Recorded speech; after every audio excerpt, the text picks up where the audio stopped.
What are fables? Fables are short stories that have a moral and teach a lesson. The theme and characters are interesting, and the stories are often funny and entertaining. Fables can also be described as tales that have a message in their storyline. Fables are often passed into our culture as myths or legend and are used to teach us about morals. The characters. The characters of fables are usually animals who act and talk just like people while keeping their animal traits. Examples include the tortoise and the hare, the fox and the crow, or the lion and the mouse. The most famous fables were credited to Aesop. These fables are all very short and feature familiar animals.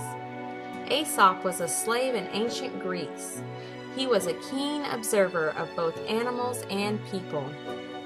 Finding the moral. A moral is a lesson that the fable teaches. To figure out the moral of a fable, look for key details about what the characters do and say.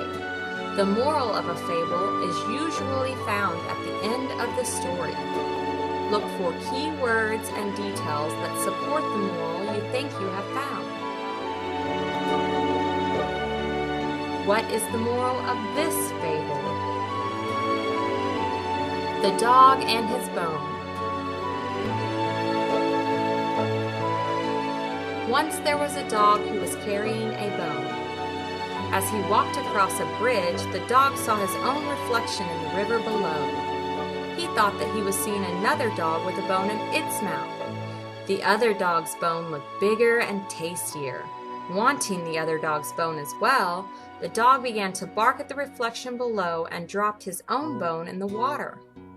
Then the dog realized that he had been a fool barking at his own reflection. Having lost his bone for good, the dog walked sadly and hungrily home. He had learned the hard lesson that by being greedy, you risk losing what you already have. The moral of this story is to be satisfied with what you have. The dog was foolish to want more than what he needed. Key details. The details show the actions of the dog and the result of his actions. In this fable, the dog was greedy. He wanted a bigger, better bone. Because he was greedy, he ended up dropping his bone. Then he had no bone at all. Film by Rachel DeReeve.